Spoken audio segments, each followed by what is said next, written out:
C'est un bon jeu, tu sais. Lâche ce nez immédiatement. Attends, toi et moi, on forme une super équipe. Tu voudrais qu'on aille vers le fusil ensemble? Génial, tu me sautes sur le dos et tu roupilles tout le long du voyage. Oh, c'est vrai? Non! Attends, tu veux pas être dans le film, les changements de saison et un chien migratoire? Non, ça se dit peut-être? Non, désolé, au revoir. Très bien, merci, Tourne, je me débrouillerai pour la suite. Hé, le sac à dos plein de poils! Bouge pas, on va venir te faire ta fête! Je suis totalement démodé à foutre la chaleur qui en tirait. C'est vrai qu'on n'est pas bien, toi et moi, deux célibataires, libres comme l'air. Non, tout ce que tu veux, c'est un garde du corps pour ne pas finir en pleine résistance. Tu es extrêmement fufute comme mammifère. Je t'en prie, passe devant moi, monsieur. C'est quoi ton petit nom? Manfred! Manfred? Oh, laisse tomber, attends que je réfléchisse. Mani le mammouth maudit, ou Mani la mélancolie, ou Mani le... Arrête de me suivre ou je me fâche! Ouh. D'accord, ça croyait être psychologiquement instable, mais il ferait tout petit. Je me l'avoue que c'est vraiment, tu vois que je me tais. Hein.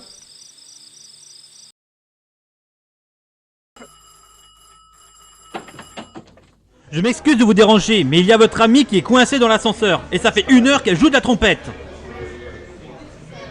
Eh ben, Madame Busquin, qu'est-ce qui vous est arrivé? Vous voyez bien ce qui m'est arrivé. Je m'époumonne depuis 1 heure. L'ascenseur a disjoncté une fois de plus, et naturellement, c'est tombé sur moi. Alors je vous en prie, ayez la gentillesse d'aller le recracher. On va le faire tout de suite. Excusez-nous, on ne vous a pas entendu, Madame Et Busquin. vous êtes bien le seul, hein. Et comme par hasard, chaque fois qu'il y a un pépin, c'est quelqu'un de chez vous. Allez hop, les enfants, à table, ça va refroidir. Ah, pousse-toi, toi! Ça n'est pas le disjoncteur, hein. Bah évidemment que c'est pas le disjoncteur. C'est un faux contact dans la boîte à fusibles. J'ai vu l'ancien concierge débloquer un locataire comme ça. C'est bête comme chou. Ah, bah écoutez, il faut de la dévisser, hein. Je vais chercher les outils. Vous n'avez pas de couteau suisse? Non, je n'ai pas de couteau suisse, excusez-moi, hein. Oh, dépêchez-vous. Je vais rater ma dinde, moi. Y a un pépin, Pierre? Répondez-moi franchement, y a un pépin? Excusez-moi, mais j'ai peur de prendre du jus. Mais ne dites pas de bêtises. Vous avez des semelles crêpes, vous ne risquez rien, vous savez.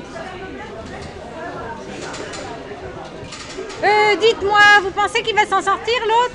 C'est à croire qu'il a deux mains gauches, ce garçon. Thérèse? Vous pouvez venir m'aider? Je n'arrive pas à retirer le boîtier. Si vous pouviez faire lever, je pourrais m'introduire. Ah, j'arrive. Soyons francs, Pierre, vous n'y arrivez pas? Bon, alors, appelez le dépanneur. Y a pas de honte à ça, vous savez. Une petite seconde, j'y suis presque. Autant éviter une dépense inutile, hein? Oh, mais y a aucun problème. Tenez, venez voir par ici. Voyez? Si vous pouviez faire levier sur le boîtier... Attendez, allez-y! Allez-y! Oui! Je pourrais peut-être arriver à glisser un doigt. Voyez-vous?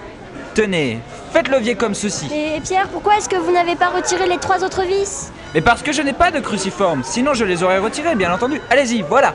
Poussez bien par là, voilà, attention, voilà, attendez, voilà, allons-y. Ouh, putain de ta mère, ça! Donne-moi ça! Ouh! Bravo, ce qui devait arriver est arrivé. Vous avez certainement été blessé, là. Putain de ta mère, salope!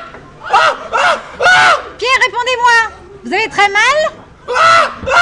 Je suis navré, Pierre, c'est entièrement de ma faute. Je suis tellement maladroite. Bon, et bien maintenant que vous avez réussi à vous faire mal, vous allez peut-être appeler SOS dépannage. La douleur m'a fait dire des choses affreusement grossières. Ah, que je ne pensais cela. Oui, Cela j'entendais va bien, sans merci, Pierre. Ah, vous ne pouvez pas plus tôt. Bon, je vous remercie bien. Non, c'était dit sur mes méchancetés, je ne connais même pas votre mère.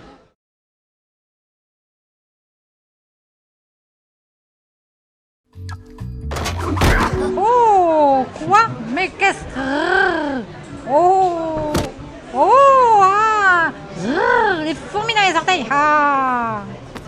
Bonjour, monsieur Gru. Gna, gna, gna, gna. Je vous prie d'excuser les méthodes que nous avons employées. Pas moi. D'ailleurs, je suis prête à recommencer. Je ne vais pas vous mentir. Je me suis éclatée. J'ai adoré faire ça. C'est énorme comme sensation ça vous donne. Cela suffit, agent White. Pardon, monsieur. Bon, écoutez, c'est n'importe quoi.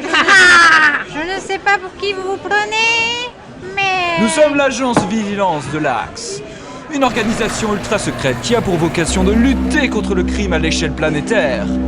Les braqueurs de banque, c'est sans intérêt à nos yeux. La traque des meurtriers, ça ne nous concerne pas.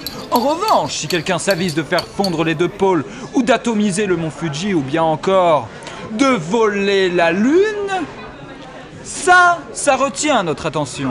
Primo, vous n'avez pas la preuve que c'est moi qui ai fait ça. Secondo, après l'avoir fait, je l'ai remise en place. Nous savons ce qu'il en est, monsieur Gru. C'est la raison de votre présence ici. Je suis le directeur de cette agence, Silas de la Mollefesse.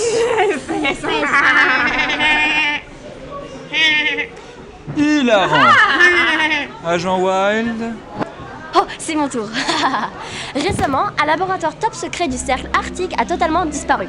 Oui, le labo entier a fait psss, ouh, envolé. Il est où?